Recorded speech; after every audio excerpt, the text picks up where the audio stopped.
নমস্কার, আমি জ্যোতিশ্রী তপন।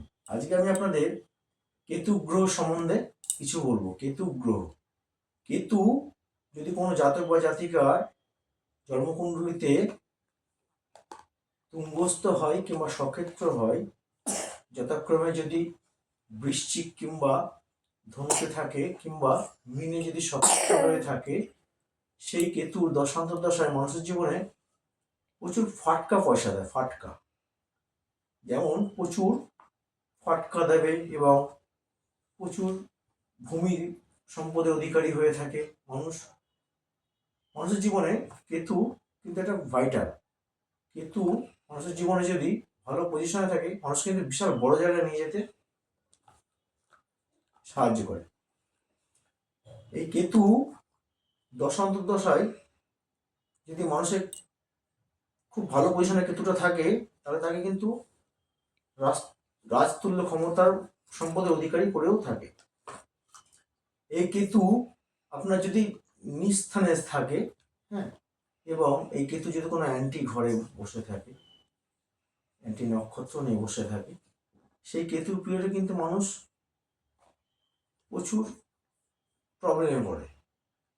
এবং কেতু কিন্তু মানুষকে বিভিন্ন রকমের শারীরিক যে অপারেশনগুলো হয় সেগুলো কিন্তু কেতু করায়। যেমন ইন্টারনাল রোগ যদি হয়, যে ইন্টারনাল রোগগুলো হয় মানুষের জীবনে, হার্ট, কিডনি, লিভার, প্যানক্রাইটিস, বিভিন্ন রকম যে শরীরের ভিতরে অঙ্গ প্রত্যঙ্গ যেসব রোগগুলো হয়, সেগুলো কিন্তু কেতু দেয়।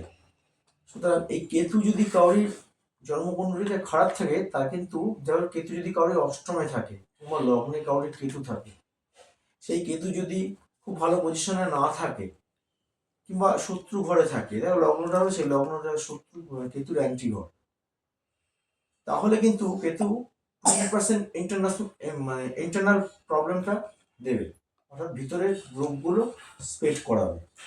এবং এটা স্প্রেড হয়, এই কেতুর যে রোগটা হয়, সেই কেতু রোগটা কিন্তু দীর্ঘদিন ধরে জমে শরীরের ভিতরে। এবং কেতুর যখন দশা কিংবা অন্তর্দশা হয়, তখন কিন্তু ওই রোগটা স্প্রেড করে। এবং এই কেতু দশা অন্তর্দশার সময় সেই রোগটা যখন স্প্রেড করে, তখন কিন্তু বড় বড় একটা অপারেশনের সম্ভাবনা যে কোনো মানুষের থাকে, এবং অপারেশনের দ্বারা সেই রোগগুলোকে নিরাময় করতে হয়। এবং এই কেতু যতটা আমরা ভালো বলি, ততটাই কিন্তু কেতুর দিকটা খারাপ। যেমন শনি কেতু কিন্তু বীজযোগ বলা হয়। এই শনি কেতু যার দশান্তর্দশা চলবে, তার কিন্তু বড় বড় অপারেশনও করাতে পারে, বড় বড় দুর্ঘটনা কিন্তু এই কেতুতেই করায়। শনি কেতুতে করায়, মঙ্গল কেতুতে করায়, এগুলোতে করায়।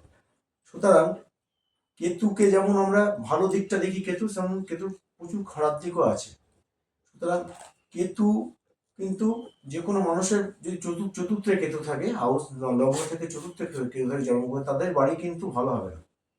তাদের বাড়িতে যে কোনো কি বলবো, কোনো কুছা প্রবেশ করে। কিন্তু যদি কারোর চতুর্থ থাকে, লগ্ন থেকে দেখা গেলো অ্যান্টি ঘরে থাকলো, অ্যান্টি নক্ষত্র নিয়ে থাকলো, সেক্ষেত্রে কিন্তু তার হাউস তার যে বাড়ি, সেই বাড়ির বাস্তু কিন্তু ভালো হয় না।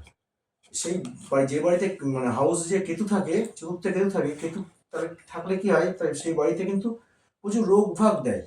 সেই বাড়ির লোকজন কিন্তু প্রচুর রোগ ভাগে ভোগে, এবং সেই বাড়িতে কিন্তু প্রচুর ঝামেলা অশান্তি সৃষ্টি করে থাকে কেতুতে। সুতরাং কেতু নিয়ে আমি আপনাদের যেটুকুনি বললাম, এটা সংক্ষেপে বললাম।